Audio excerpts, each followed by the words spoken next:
Hello students, welcome to आर्य बाल Bharti online classes. मैं वीरभान आपका स्वागत करता हूँ।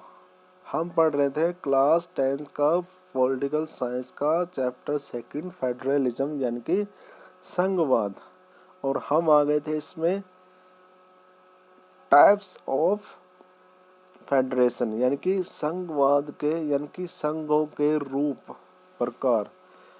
The exact balance of power between the central and the state government varies from one federation to another। यानी कि जो असल में जो सत्ता का संतुलन है यानी कि शक्ति का जो संतुलन है केंद्र और राज्य सरकारों के बीच में, वो अलग अलग संघों में क्या होता है, डिफरेंट है। This balance depends mainly on historical context. और यह जो संतुलन है ना, ये ज़्यादातर है ना उनके इतिहास के ऊपर ही निर्भर करता है, in which the federation was formed, और जिसमें उस फेडरेशन को बनाया गया है।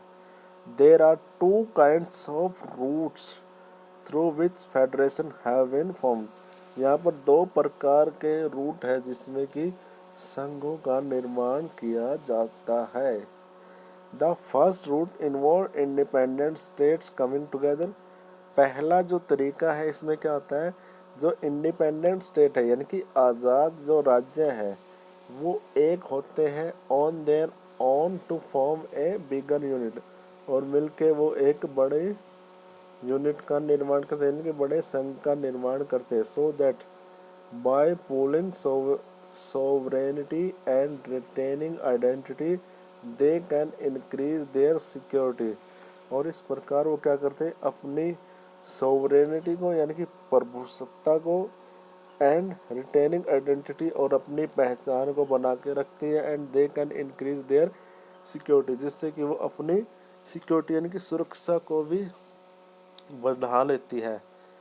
This type of coming together federation include the USA, Switzerland और ऑस्ट्रेलिया। और इस प्रकार का जो साथ आकर संघ बनाना कहाँ पे है, यूएसए में, स्विट्जरलैंड में और ऑस्ट्रेलिया में।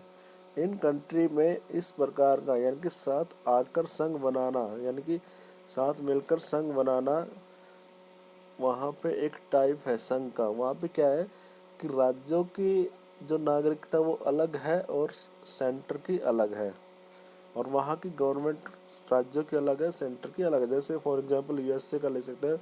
यूएसए में 51 स्टेट्स हैं जो कि पूरी तरह से क्या है, इंडिपेंडेंट है, लेकिन उन्होंने एक संघ बना रखा है सेंट्रल गवर्नमेंट के साथ, तो वहाँ पे एब्सोल्यूट फेडरलिज्म है, यही कमिंग टुगेदर वाला। In this first category of federation, all the constituent state usually have equal power। और इस प्रकार की जो कैटेगरी है फेडरेशन की, संघ की, उसमें क्या है, ऑल द कॉन्स्टिट्यूएंट स्टेट यानी कि स्टेट के जितने भी भाग हैं वो क्या है, उनके पास इक्वल पावर है, and are strong vis-a-vis federal government. और जो संघीय सरकार है उसके सामने उसके बराबर ही वो क्या है, फिर क्या है, वो स्ट्रॉन्ग है। हाँ जी, ग्लोसरी यानी कि आपका वर्ड आया है कि यहाँ पे ज्यूरिडिक्शन। ज्यूरिडिक्शन का मतलब क्या होता है, area over which someone has legal authority, यानी कि वो एरिया जिसमें किसी के पास क्या होती है, कानूनी अधिकार होता है। जो मैंने कल भी बताया था, ज्यूरिडिक्शन मीन्स कहते हैं अधिकार क्षेत्र, यानी कि वो उसके अधिकार में आता भी है या नहीं, कि वो कार्य कर सकता है या नहीं उसमें। द एरिया में भी डिफाइंड टर्म्स ऑफ जोग्राफिकल, उसको हम जोग्राफिकल वे बाउंड्री से भी रिलेट कर सकते हैं, और in terms of certain kinds of aspect, या फिर अन्य प्रकार का जो सब्जेक्ट होता है, विषय होता है, उसमें वो भी आता है इसके अंदर। The second route is where a large country, और दूसरे प्रकार का जो संघ है वो क्या है, where large country decides to divide its power, जहाँ पे एक बहुत बड़ा देश निर्णय लेता है अपनी शक्तियों को बांटने का। The constituent states and national government, जो उसके संवैधानिक राज्य हैं और एक राष्ट्रीय सरकार। India, Spain and Belgium are example of this kind of holding together federation. भारत, स्पेन और बेल्जियम, यह है होल्डिंग टुगेदर, यानी कि लेकर चलता है, यानी कि होल्डिंग यानी कि उन सब के ऊपर होल्ड रहता है। इस प्रकार का क्या है, लेकर चलने वाले संघ का एक उदाहरण है ये तीनों देशों की सरकारें।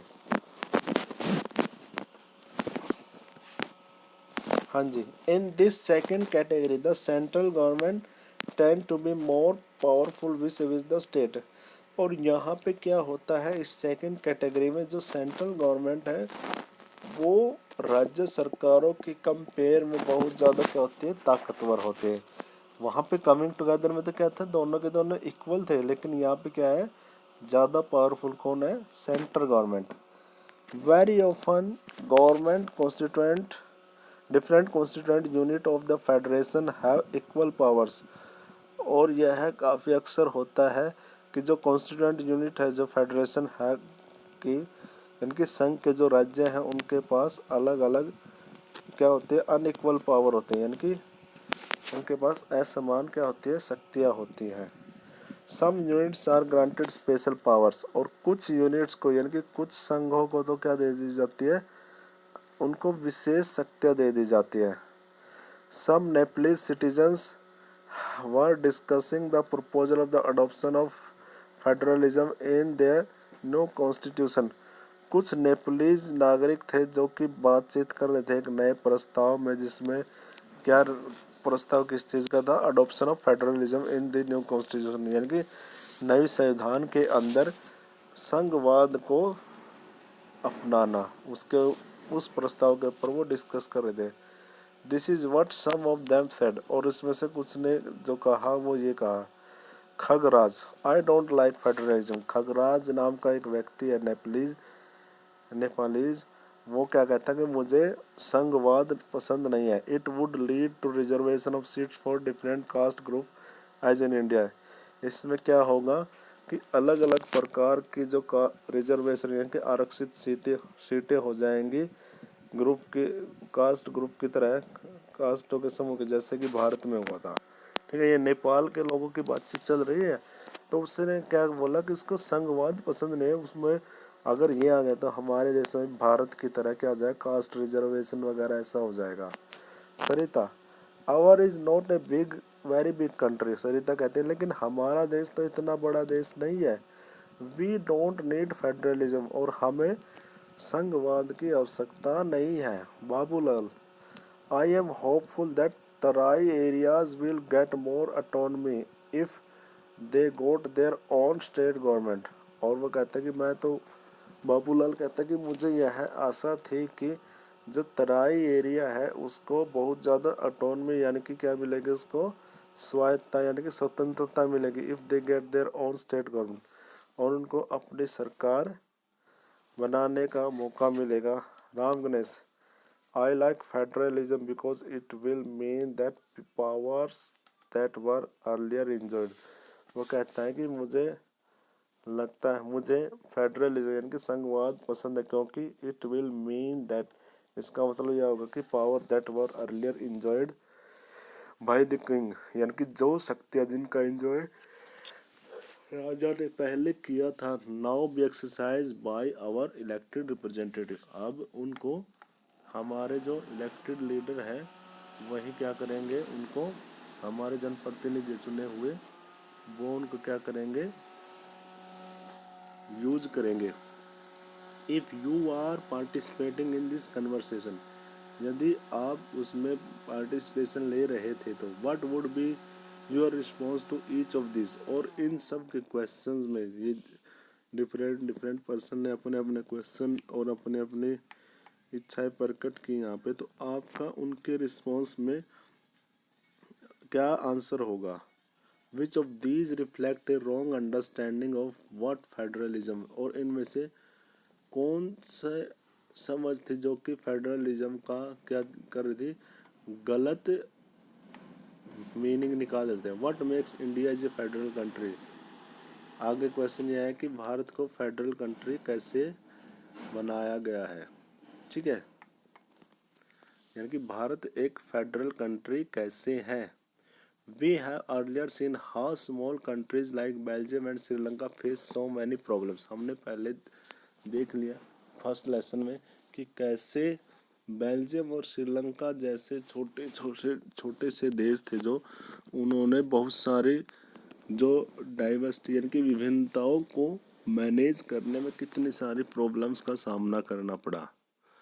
What about a vast country like India, और भारत जैसे विशाल देश के बारे में सोच के देखो, विथ सो मैनी लैंग्वेजेस, जहाँ पे बहुत सारी तो भाषाएं हैं, रिलीजन है, धर्म है और रीजन्स है और अलग अलग क्षेत्र है। What are the power sharing arrangements in our country, और हमारे देश में जो सत्ता का जो बंटवारे की जो व्यवस्था है वो कैसी है। इजंट दैट स्ट्रेंज, क्या यह बिल्कुल अजीब नहीं है। Did our constitution makers not know about federalism, क्या हमारे संविधान निर्माताओं को फेडरलिज्म के बारे में नहीं पता था। और did they wish to avoid talking about it, क्या उन्होंने इसके बारे में बात करने से बचना चाहा। Let us begin with constitution, चलो हम अब संविधान से शुरू करते हैं। India had emerge as an independent nation after a painful और ब्लडी पार्टीशंस, आपको पता है भारत उभर के आया एक आज़ाद राष्ट्र में, किसके बाद, एक पेनफुल, एक हृदय विदारक और ब्लडी पार्टीशन और एक खूनी बंटवारे के बाद, है ना। इंडिया आज़ाद तो हुआ लेकिन साथ ही साथ में इंडिया का पार्टीशन कैसा, बड़ा ही पेनफुल और ब्लडी हुआ। सून आफ्टर इंडिपेंडेंस, और आज़ादी के कुछ बाद ही several princely states became a part of country, और बहुत सारे जो राजाओं के जो राज्य थे वो भी इंडिया के पार्ट थे, कई सारे। The constitution declare that India as a union state, और संविधान ने घोषित कर दिया कि भारत एक क्या है, राज्यों का संघ है। Although it did not use the word of federation, हालांकि इन्होंने फेडरेशन वर्ड को यूज नहीं किया। The Indian constitution is based on the principle of federalism, और भारत का जो संविधान है वो किसके ऊपर बेस है, वो संघवाद के सिद्धांतों के ऊपर ही बेस है।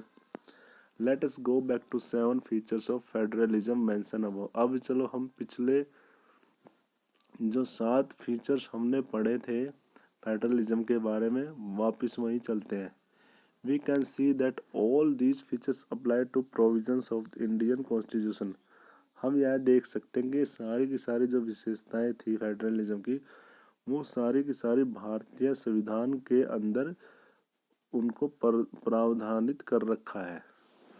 The constitution originally provide for a 2-tier system of government, और जो सरकार जो संविधान है हमें वो ओरिजिनली हमें क्या देता है, 2-tier सिस्टम ऑफ गवर्नमेंट, यानी कि 2 स्तर की सरकारें देता है, द यूनियन गवर्नमेंट और what we call the central government. और हम दूसरी क्या है कि जिसे हम बोलते हैं सेंट्रल गवर्नमेंट, यानी कि एक तो केंद्र सरकार है और ये क्या करती है, जिसको हम यूनियन संघीय सरकारें बोलते हैं और उसको हम केंद्र सरकारें बोलते हैं। Representing the union of India, जो कि भारतीय संघ का क्या करती है, प्रतिनिधित्व करती है, और साथ ही साथ में स्टेट गवर्नमेंट्स का और राज्य सरकारों का।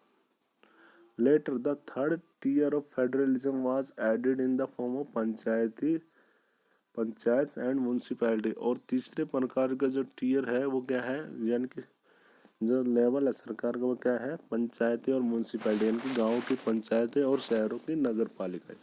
और आपको फॉर योर काइंड इन्फॉर्मेशन, आज है हमारी 24 अप्रैल, और 24 अप्रैल को हम पंचायती राज के दिवस के रूप में भी मनाते हैं, यानी कि आज का दिन क्या है, हमारा पंचायती राज दिवस भी है, जो कि हमारी 3rd टियर है हमारा फेडरलिज्म का, यानी कि हमारी सरकार का तीसरा सत्र है। As in any federation these government tier enjoy separate jurisdiction, और हर जैसा कि हर संघ में होता है, ये तीनों के तीनों जो लेवल है सरकार के उनके अलग अलग सेपरेट जुरिडिक्शन है, यानी कि अलग अलग अधिकार क्षेत्र है।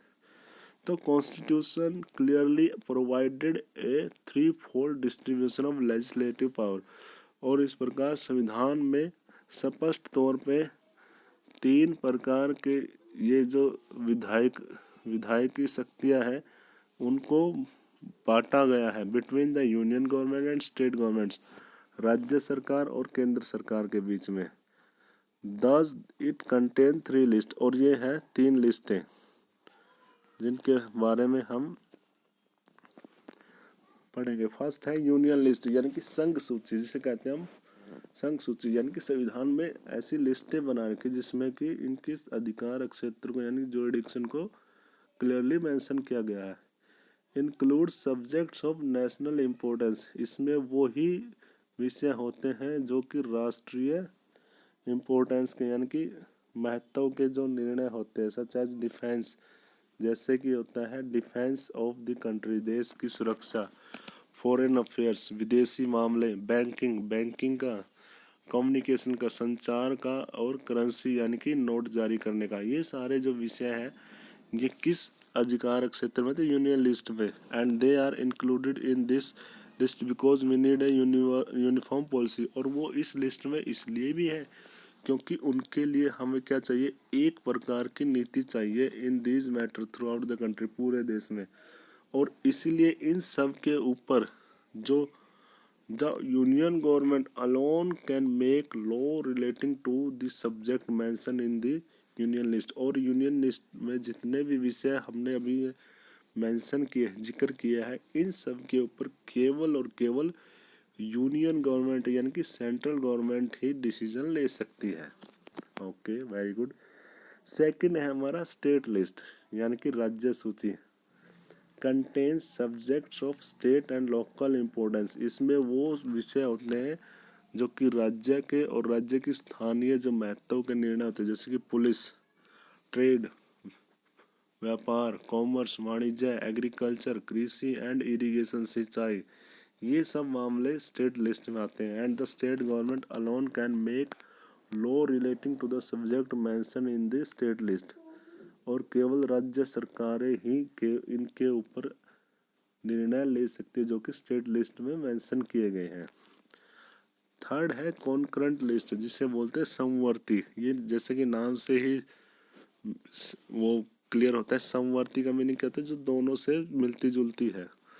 Including subject of common interest to both, इसमें वह विषय होते हैं जो कि दोनों सरकार को, union as well as state government, यानी कि केंद्र सरकार और राज्य सरकार के हित में होते हैं, दोनों के साझा हित के जो निर्णय होते हैं, सच एज एजुकेशन, जैसे कि होता है एजुकेशन, शिक्षा का, फॉरेस्ट का, वनों का, ट्रेड यूनियंस का, व्यापारिक संघ होगा, मैरिज का, अडॉप्शन का, विवाह का, और गोद लेने का, और सक्सेशन का, उत्तराधिकार का। तो ये कुछ निर्णय होते हैं ऐसे। Both the union as well as the state government can make laws on subject mention in this list, और इस प्रकार दोनों केंद्र और साथ ही साथ में राज्य सरकारें, इनमें से कोई भी इन सब्जेक्ट्स के ऊपर यानी कि इन विषयों के ऊपर कानून बना सकते हैं। If their law conflict with each other, यदि उनके कानूनों का एक दूसरे के साथ अगर विवाद होता है तो the law made by union government will prevail, तो केंद्र सरकार के द्वारा बनाया गया जो कानून है वही वहाँ पे लागू होगा। तो इस प्रकार हम यहाँ पे मान सकते हैं कि जो केंद्र सरकार है वो ज़्यादा यहाँ पे मजबूत होती है। ओके, तो what about the subjects that do not fall in any of the 3 list, उन विषयों का क्या जो कि इन तीनों लिस्ट में नहीं डिस्कस किए गए, उसके बारे में हम कल पढ़ेंगे। ओके स्टूडेंट्स, अब आपने जितना ये लेसन किया है, जितना आपको पढ़ा है, उसको अच्छे से थोरोली रीड करना है अच्छे से। ओके।